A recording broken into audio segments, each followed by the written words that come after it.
Assalamualaikum warahmatullahi wabarakatuh.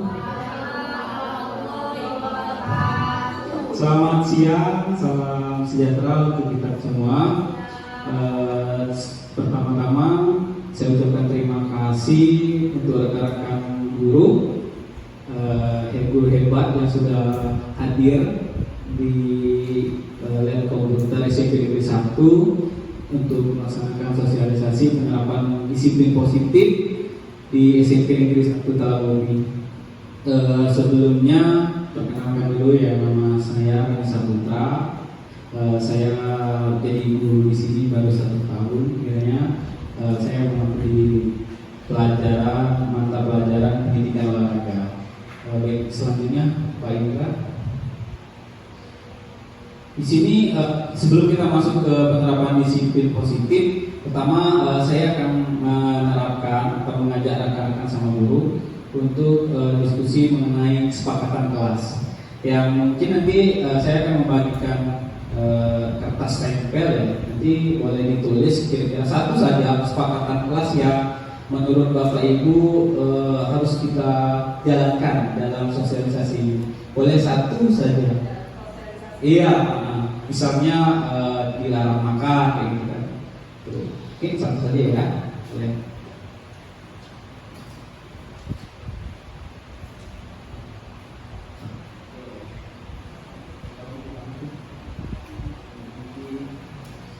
Setelah selesai nanti ditulis, boleh ditempel di papan tulis ya. Nanti kita sama-sama sepakati kira-kira kesepakatan kelasnya harus dilaksanakan atau tidak.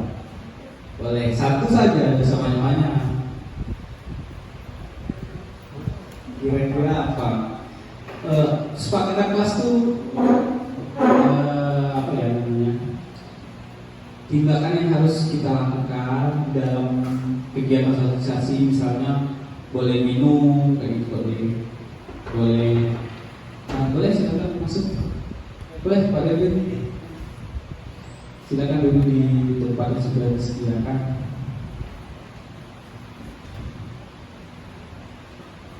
Kertasnya tadi sudah,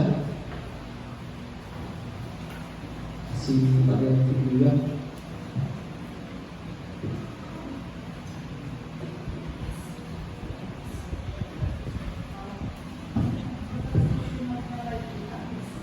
Ada? Ini kertasnya. Boleh pada itu ditulis satu-satu. Kalau sudah silakan ditempel. Kalau sudah silakan ditempel di papan depan ya, depan tulis. Boleh? Bu Resti, boleh silakan. Bu Ayu. Ya. Sepakatan kelas Pak Yudin. Kira-kira mau bagaimana jalannya diskusi sosialisasi nanti? Oke, silakan. Ya, atau nggak boleh merokok misalnya kan, jadi cowok. Iya, hati-hati boleh. Satu kalimat. Bosek sekitar satu kalimat sih. Pokoknya kata-kata yang memang buat kesepakatan kayak gitu. Misalnya kayak tadi kan bilang makan gitu. Itu satu kalimat atau kata-kata itu. Gitu. Oke, terima kasih. Oke, nanti kita akan sama-sama sepakati ya. Sudah? Pak Geri sudah? Belum. Coba lagi. Jangan panjangin juga, Pak. Senyum sepanjang waktu ya. Iya, boleh. Kita nanti ini akan ada kaitannya dengan pembelajaran disiplin positif.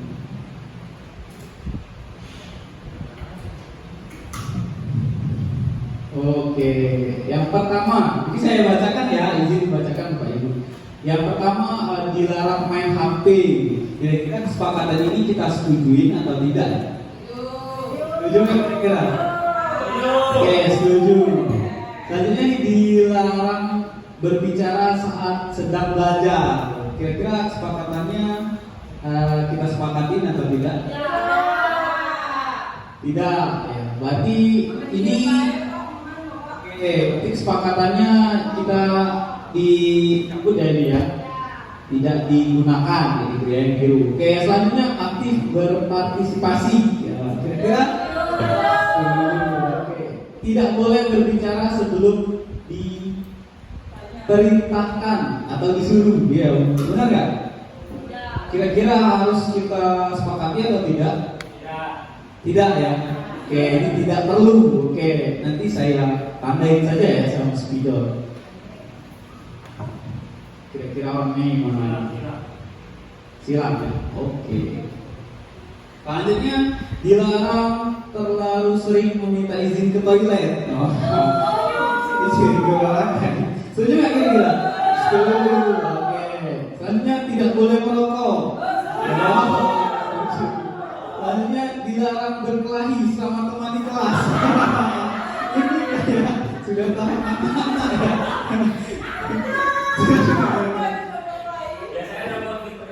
Oh gitu. Jadi oke, debat itu nggak apa-apa, yang penting dengan koridor yang pas. Oh jatuh ya? Tersungkur. Oke, selanjutnya setuju tadi ya? Oke, selanjutnya dilarang ngobrol.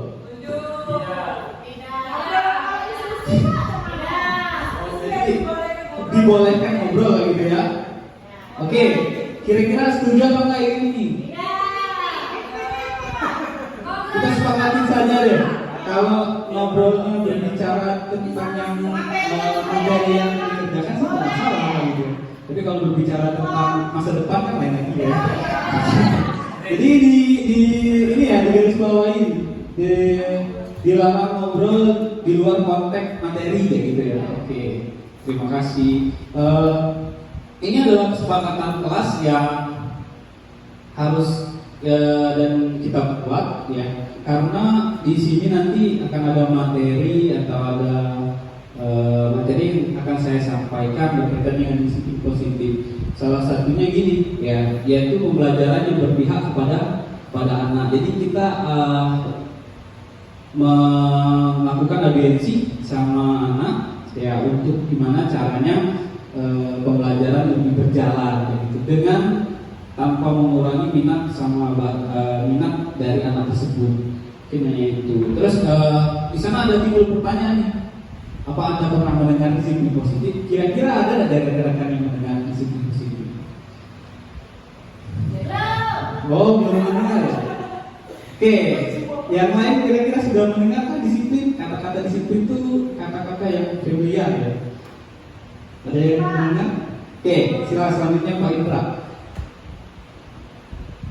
Nih, secara umum, disiplin positif adalah suatu pendekatan untuk menerapkan disiplin dari dalam diri anak tanpa hukuman dan hadiah. Disiplin positif itu perlu diterapkan baik dalam lingkungan keluarga maupun lingkungan sekolah. Dengan menerapkan disiplin positif, diharapkan tidak kekerasan dapat dihindari. Jadi manfaat dari disiplin positif itu adalah mengarahkan anak didik kita, ya siswa kita, ke hal-hal yang positif, ya, yang diharapkan dapat menumbuhkan minat dan bakat yang mereka miliki.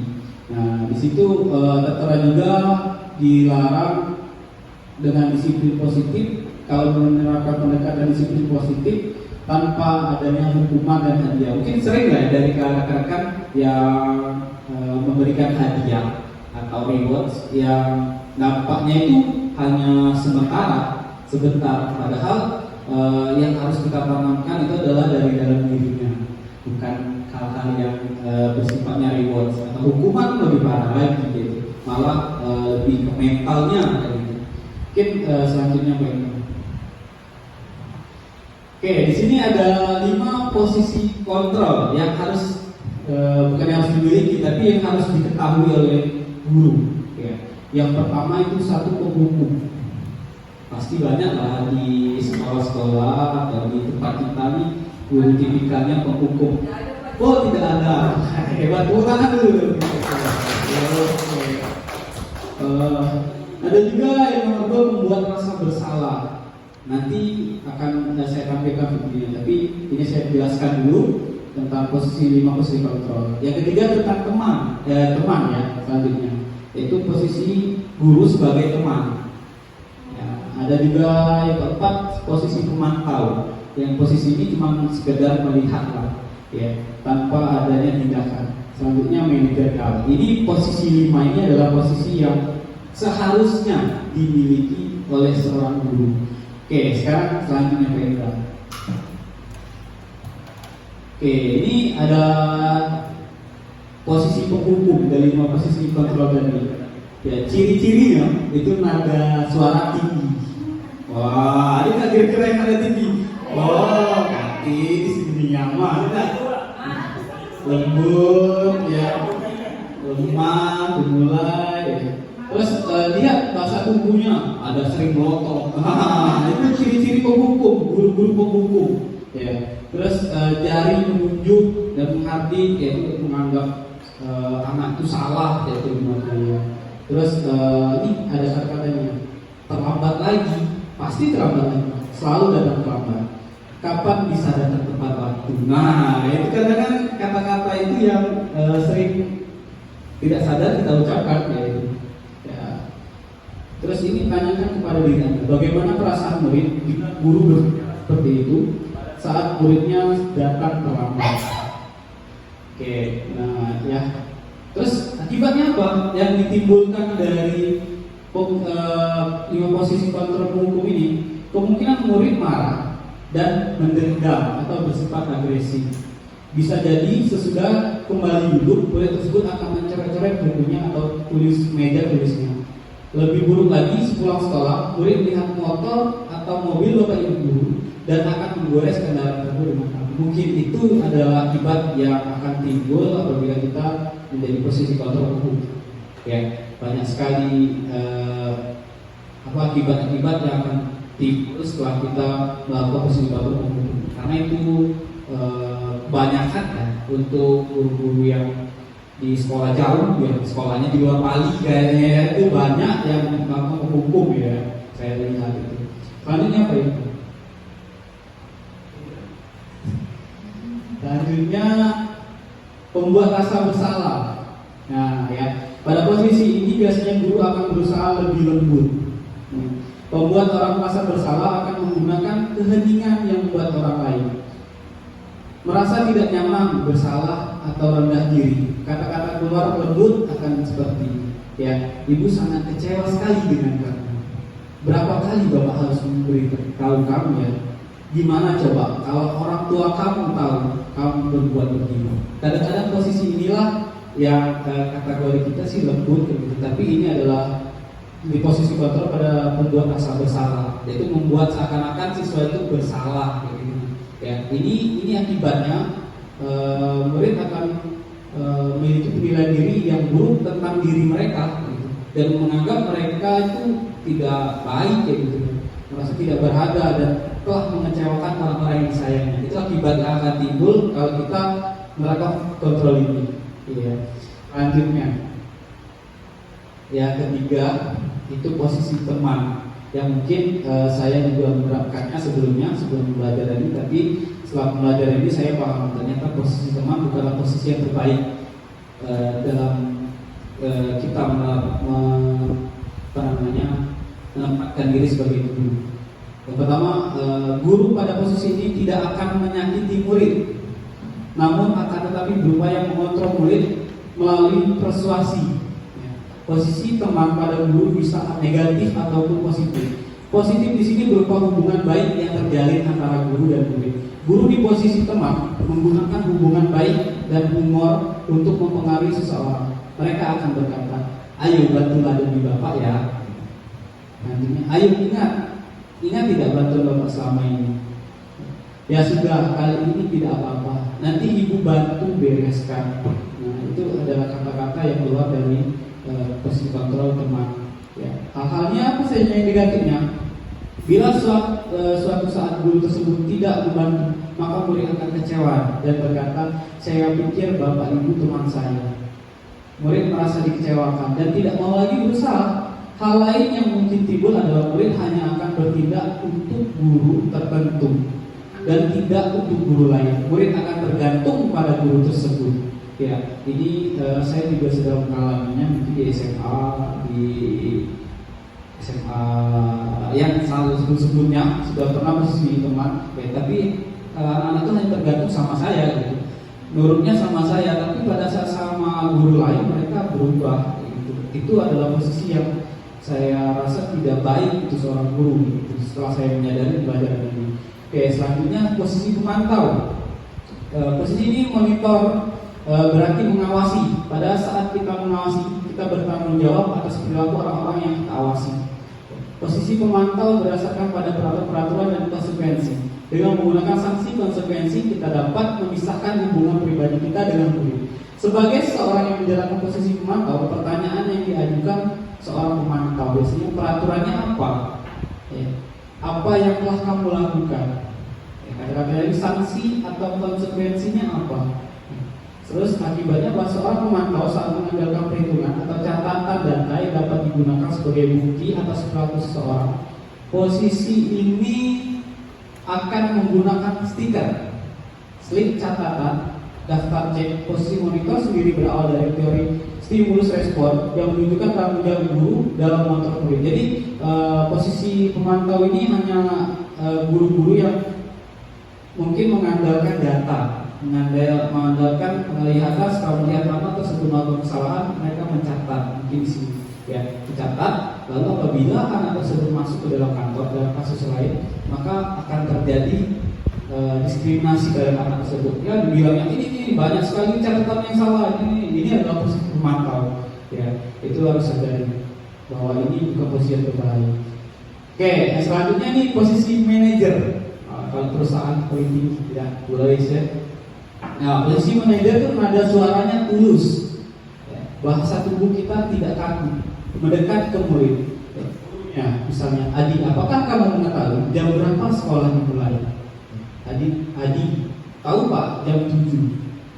Gurunya bicara, ya Pak, ya terlambat. Kira-kira bagaimana kamu akan memperbaiki masalah ini? Adi berkata, saya bisa menanyakan teman saya Pak untuk mengejar tugas yang tertinggal. Baik, bisa lakukan. Apakah besok akan ada masalah untuk kamu agar bisa hadir tepat waktu di sekolah? Tidak Pak, saya bisa hadir tepat waktu. Baik, saya hargai usahamu untuk memperbaiki diri. Ini adalah posisi manajer. Jadi posisi ini bagaimana memperlakukan murid lebih istimewa, bukan berartinya didewakan, tapi lebih menuntut laku mereka. Ya. Lakunya dalam hal ini adalah tingkah laku yang baik. Posisi manajer ini, maka suara guru sebaiknya tulus, tidak perlu marah, tidak perlu meninggikan suara, apalagi menunjuk-nunjuk ke arah murid, berkaca pinggang, ya, kayak ini yang megang pinggang, ya. Atau bersikap seolah-olah menyesal, tampak sedih sekali akan perbuatan murid ataupun bersebelah gurau menempatkan diri sebagai teman murid.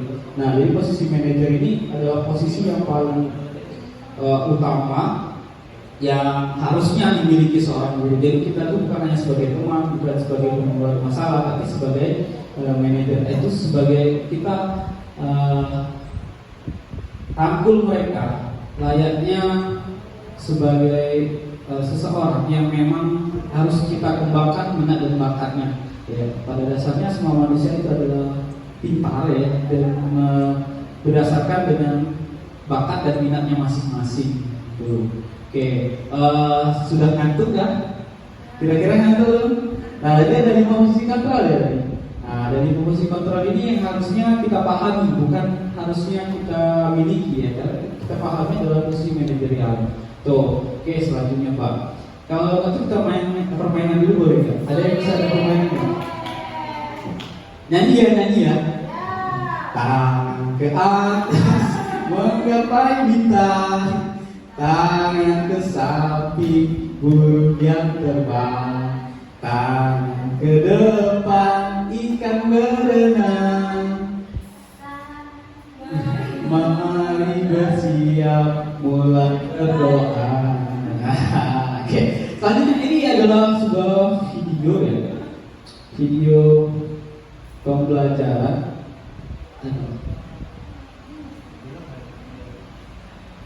Videonya.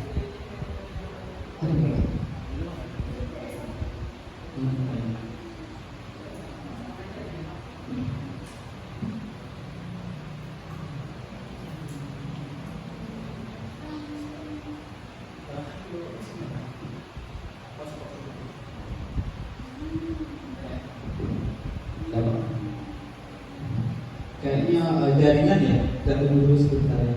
Nanti di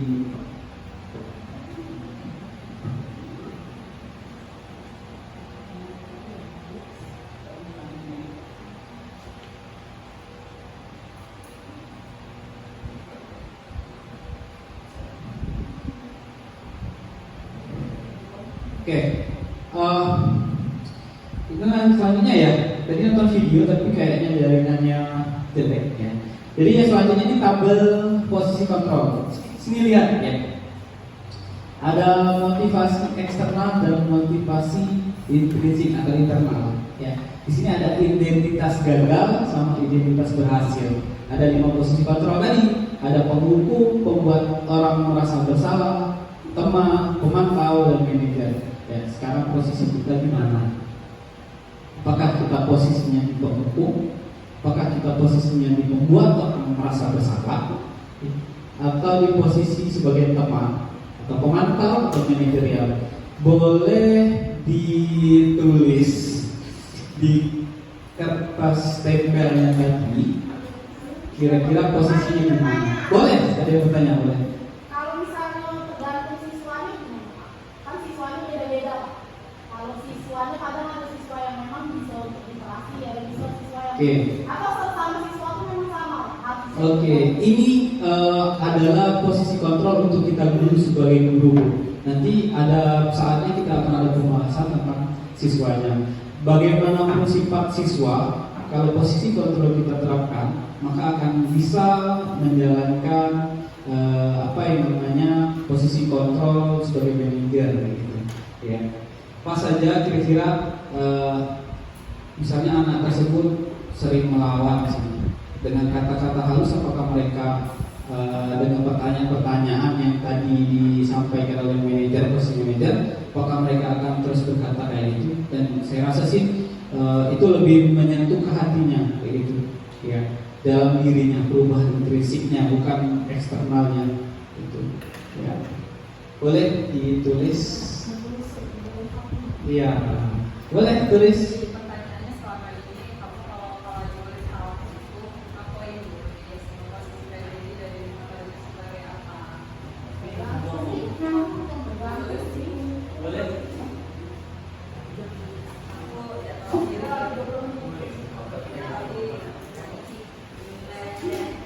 Oke, ya, kira-kira posisi yang mana kan?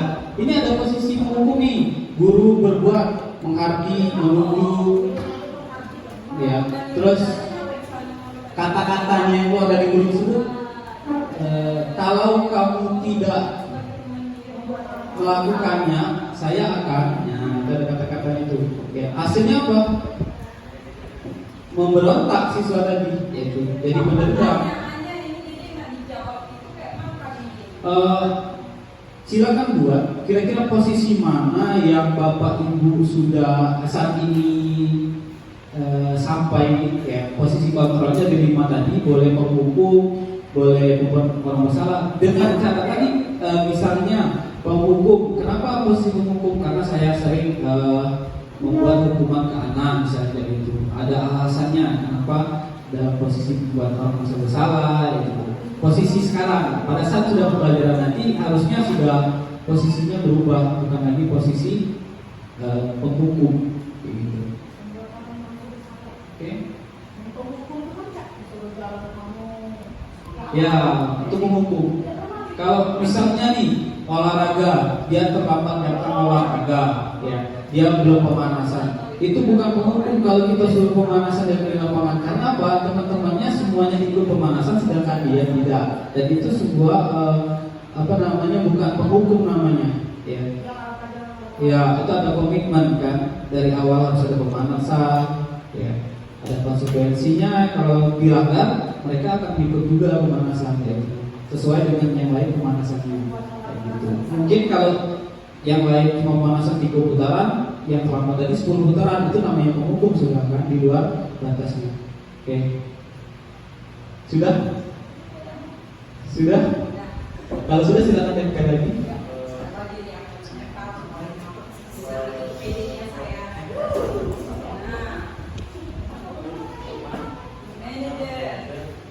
Wah, boleh. Sebagai manajer nih, Ibu Wida. Boleh tulis nama dong bawahnya. Boleh tulis nama bawahnya. Ibu Lois, apa Ibu Resti, Ibu Ayu, Ibu Moti, Ibu Beri, Bapak Beri, Pak Beri.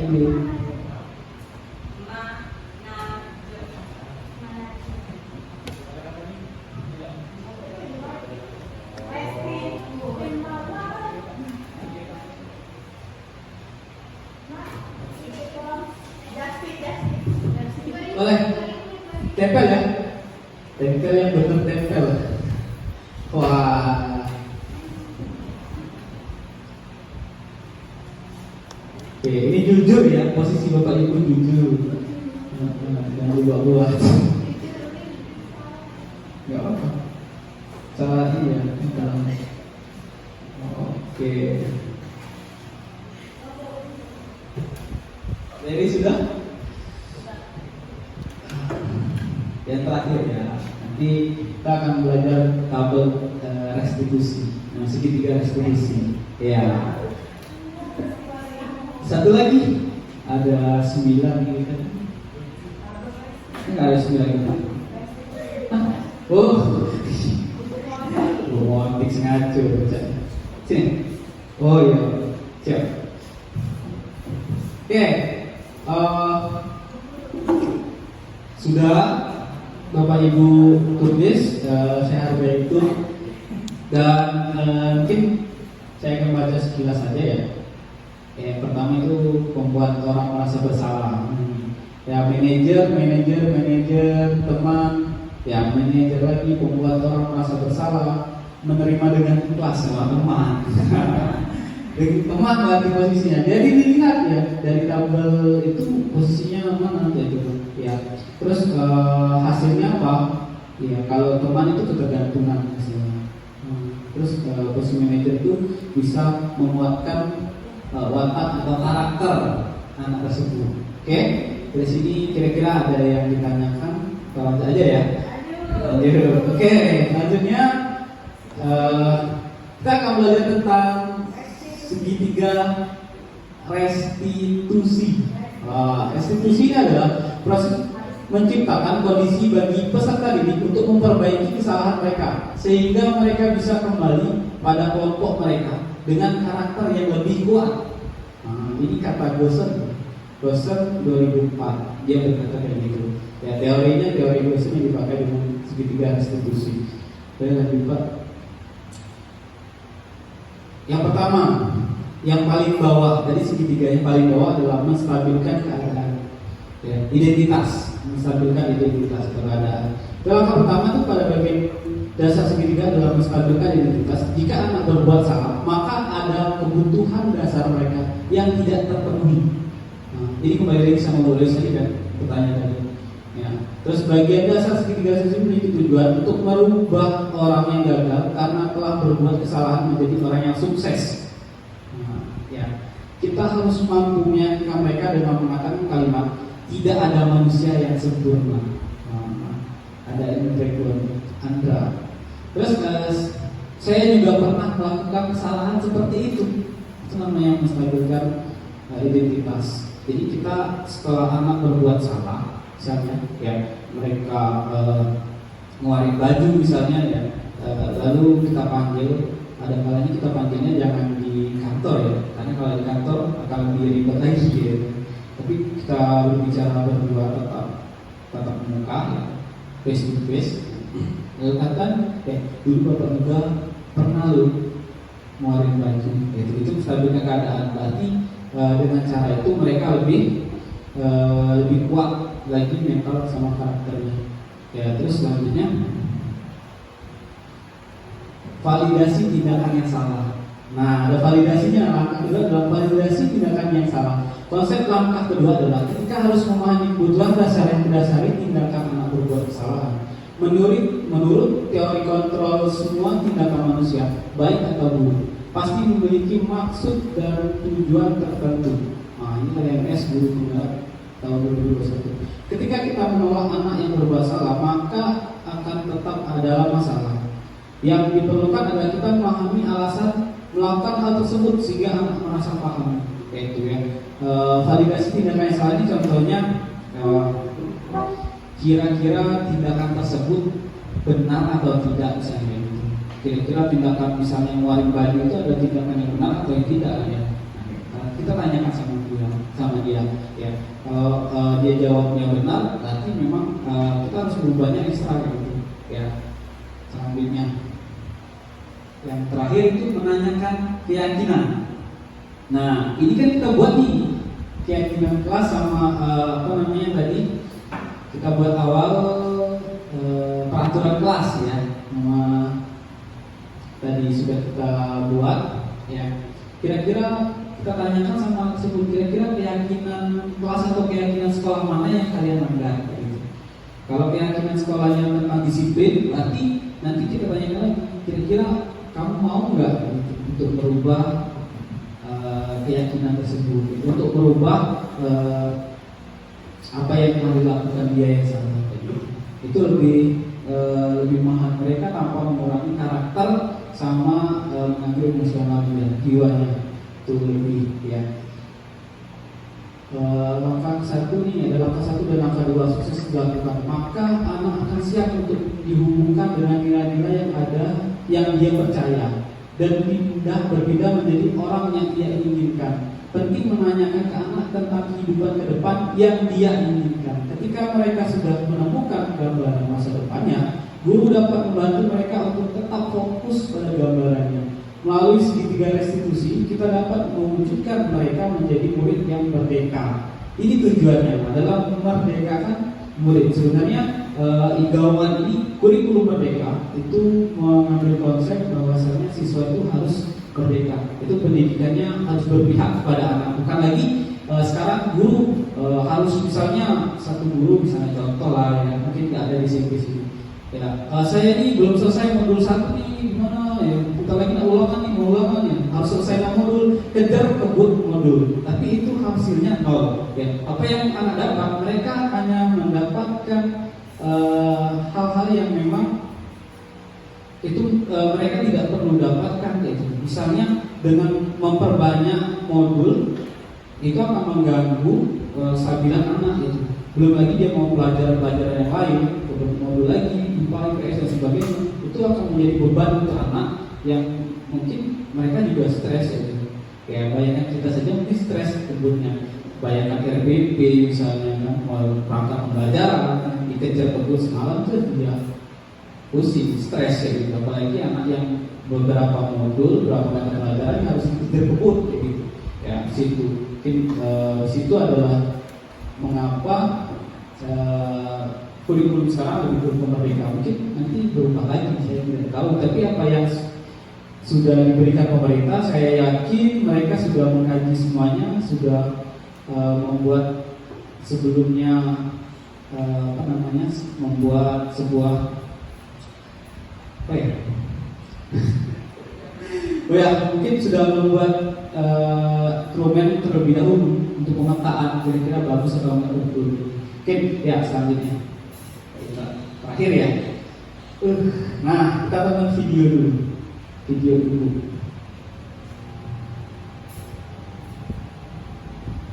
Oke.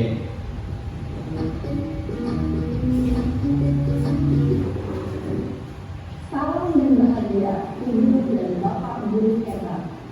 Pada video kali ini kita akan membahas tentang salah satu program disiplin positif yang diterapkan di lingkungan sekolah yang dikenal dengan nama restitusi.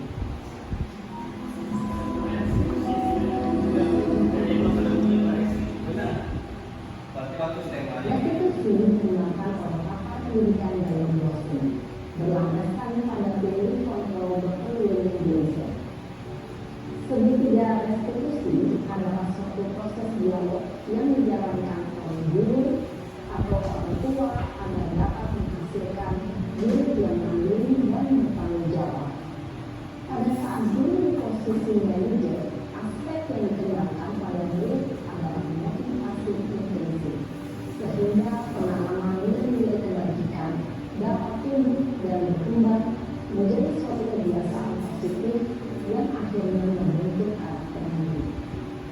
Proses dialog ini terdiri dari 3 langkah yang digambarkan pada ketiga sisi pada segitiga restitusi. Sisi pertama adalah menstabilkan identitas. Sisi yang kedua adalah validasi tindakan yang salah. Dan sisi yang ketiga adalah menanyakan keyakinan. Ilmu dan dampak guru berikut ini akan ditunjukkan bagaimana seorang guru berada dalam posisi manajer menggunakan penerapan segitiga restitusi.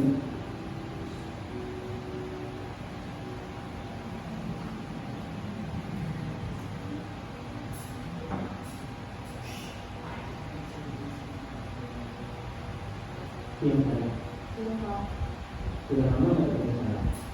Berapa hari dari itu? Kesel pak, kesel banget. Masa aku dikatain kelas fitnah pak? Ya aku marah lah. Aku balik ke TPK di depan kelas. Kesel banget. Oh begitu, ya pasti kamu marah dan kesal. Maka juga akan marah apabila ada yang menyinggung Satu keadaan. Kemudian pada saat itu kamu melakukan apa? Ya saya langsung ngatain mereka lah pak. Kesel banget. Saya bentak-bentak dia depan teman-teman lain. Oh begitu, pasti kamu melakukan seperti itu karena suatu alasan tertentu kan? Iyalah, maksud saya diam saja pak. Ya saya bela diri lah. Maksud saya jadi tukang fitnah. Ya wajar lah, mempertahankan harga diri itu sesuatu yang penting buat kamu. Untung kamu tidak berpikir lebih gambaran. Ini benar-benar. Iya pak. Itu saya masih bersabar dan saya meminta saja. Sudah dulu padahal saya pasti bela diri lah. Ya pasti ya, tapi kamu memilih untuk tetap bertahan dan bersabar. Kamu memilih untuk tidak berbuat lebih parah lagi. Iya. Nah, sekarang coba kita lihat lagi. Tindakan kamu yang minta kita di kelas. Tindakan kamu itu kira-kira sesuai dengan keyakinan kelas atau itu kamu tidak? Enggak lah pak. Sampai pak jadi kemana? Jadi keyakinan atau prinsip mana yang sesuai dengan keinginan kamu? Ya saya sebenarnya mau menjadi orang lain. Mungkin saat itu saya menjadi emosi. Jadi tidak menginginkan itu. Kamu meyakini tidak? Menghargai orang lain itu penting buat kamu.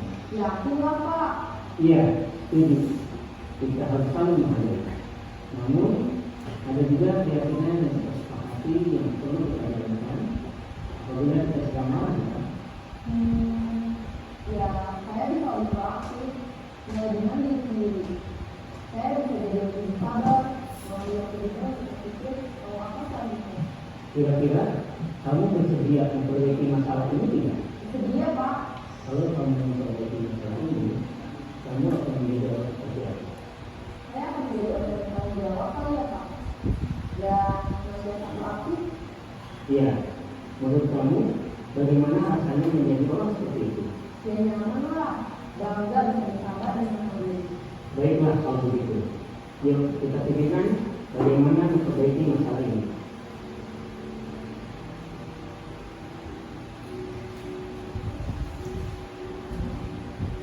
Ibu dan bapak guru hebat. Baru saja kita menyaksikan contoh bagaimana seorang guru berada dalam posisi manajer menggunakan penerapan segitiga restitusi. Mari kita bahas satu persatu. Pada sisi pertama, menstabilkan identitas berdasarkan pada prinsip bahwa membuat kesalahan adalah bagian dari proses pembelajaran. Sisi pertama dari segitiga ini berperan menggeser identitas murid dari identitas gagal ke identitas sukses. Murid yang sedang bertingkah laku yang tidak pantas atau menarik diri saat itu sedang mengalami identitas gagal. Bila kita mengikutinya, maka posisinya tidak akan berubah. Kita bisa mengajukan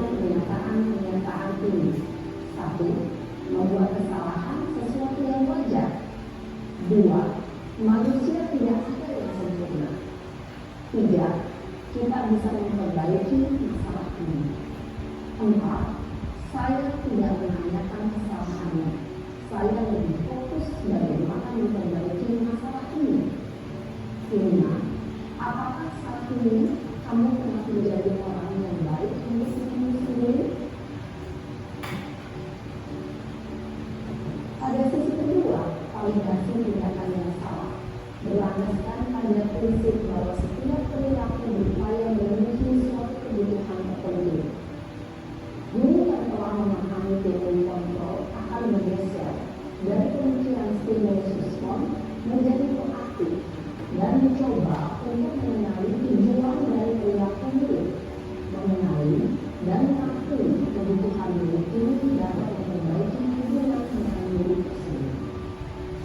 Pernyataan atau pertanyaan bisa disampaikan dengan nada suara tidak menghakimi atau menonjolkan, sehingga dapat membalikan diri pada posisi positif. Satu, kamu bisa saja bertindak lebih gegabah dan dari ini. Dua, kamu bukan melakukannya tanpa suatu alasan tertentu. Tiga, kamu melakukannya karena mempertahankan sesuatu yang penting bagimu. Empat, mungkin kamu bisa mempelajari suatu perilaku baru yang lebih efektif. Bersediakah kamu mempelajarinya? Selanjutnya, kita akan simak sisi terakhir, yaitu menanyakan keyakinan. Teori kontrol menyatakan bahwa pada dasarnya kita termotivasi secara intrinsik. Pada saat perilaku yang salah telah divalidasi dan identitas sukses telah stabil, maka murid telah siap mengalihkan keyakinan-keyakinannya dengan tindakannya yang salah, dan pemikirannya telah bergeser ini menjadi orang yang jujur. Pertanyaan-pertanyaan ini dapat mengalihkan keyakinan-keyakinan yang paling mudah. Satu, sebagai keluarga atau kelas, apa yang kita yakini? Dua, nilai-nilai apa yang telah kita sepakati? Tiga, seperti apa gambaran sebuah kelas yang kedua memberikan itu? Empat, kamu memiliki alasan apa?